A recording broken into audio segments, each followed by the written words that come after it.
kaligtasan. Ang kadyosan naman ang siyang ikalawa, na dito'y kilalanin ang tatlong persona. Sila'y nagkakaisa at sila'y magkakasama. Nang lalangin ng mundo ay naroon sila. Ang Diyos Ama naman ang siyang ikatlo.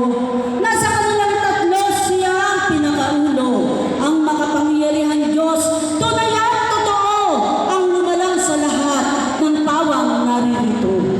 Ang Diyos Anak naman ang siyang ikaapat, ang nagbuwis ng buhay para sa ating lahat. Ang kanyang kadakilaan ay walang katapat. Inako niya ang kasalanan para sa ating lahat. Ang ikalima naman ang Diyos Banal na Espiritu, na siyang pumarito at humalili kay Kristo. Siya ang tagapag-aliw para sa ating mga tao. Siyang kumikilos sa atin upang tayo ay mabago. Ang ika-anim naman ay ang paglalang. Sa unang mga magulang natin si Eva at si Adan, tao, hayop, halaman, dagat at kalawakan, lahat ng nabubuhay, binigyan sila ng kapamahalaan. Ang ikapito naman ang likas ng tao, na siyang wagis ng Diyos at minahal niya tayo.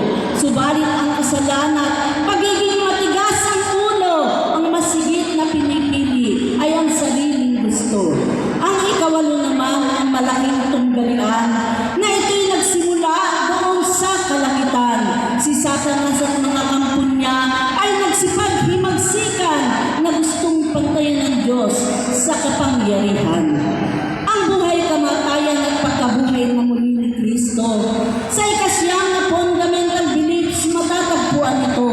Siya ay bumaba dito at siya ay nagkatawang tao, namatay dahil sa sala natin at muli nabuhay si Kristo. Ang ikasampu naman ang karanasan ng kaligtasan, dahil ang salita ng Diyos ay sinasampalatayanan.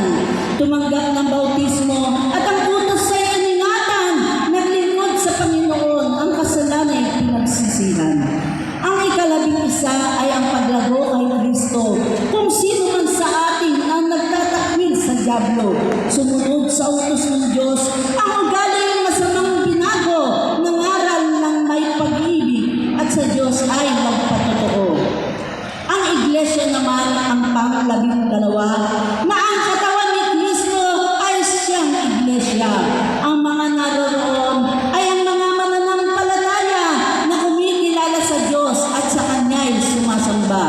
Ang nalabi at ang misyon nito ang ika-13, ang mga narabing nag-iingat ng kautusan ni Kristo sa Kanyang pagbabalik, nadala ang mga pangako na tayo'y pagsasama niya doon sa banal na dako.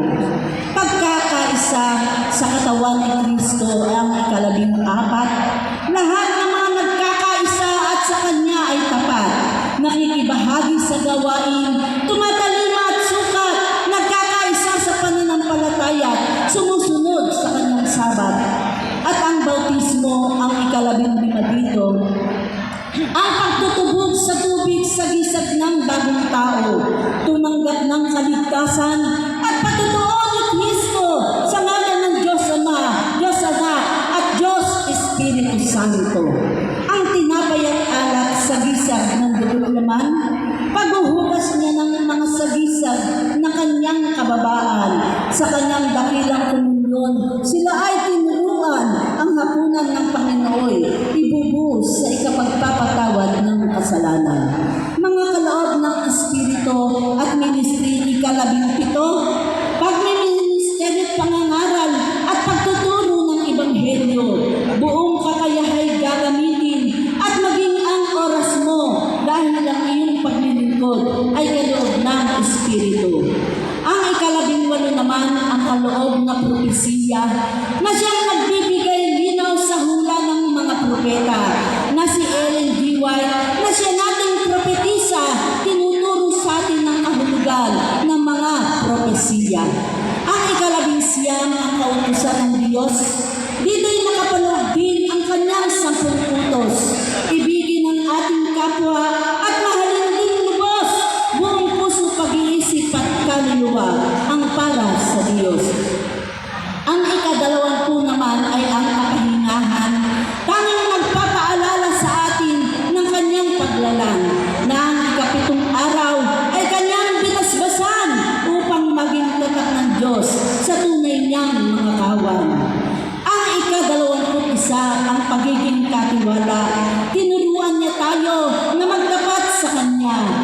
ika-10 bahagi ng ating kinikita, maging ang tanging handog ay para sa Kanya. Asal ng Kristiyano ang ika-22 na dito makikita ang tunay na mananampalataya kung ang ating pag-uugali, kilos at pananalita, kalugod-lugod ba sa Diyos at karapat-dapat sa Kanya.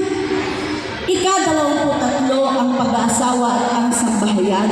Ang tinuturo sa ating pag-aasawa ay ang katapatan at ang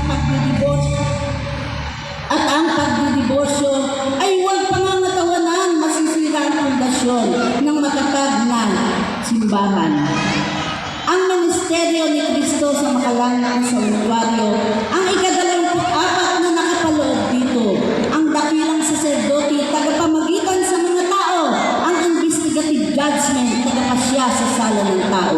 Ang ika-2 pagdating ni Kristo, ang ika-25, ang mga binuhay na banal ay ating makakasama.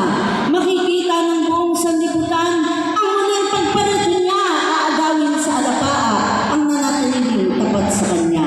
Ang kamatayan at muling pagkabuhay, ika-26, ang kabayaran ng kasalanan ay ang ikalawang kamatayan. At ang mga sumusunod sa Diyos ay gagantimpalaan ng mga nagkasala naman ay sa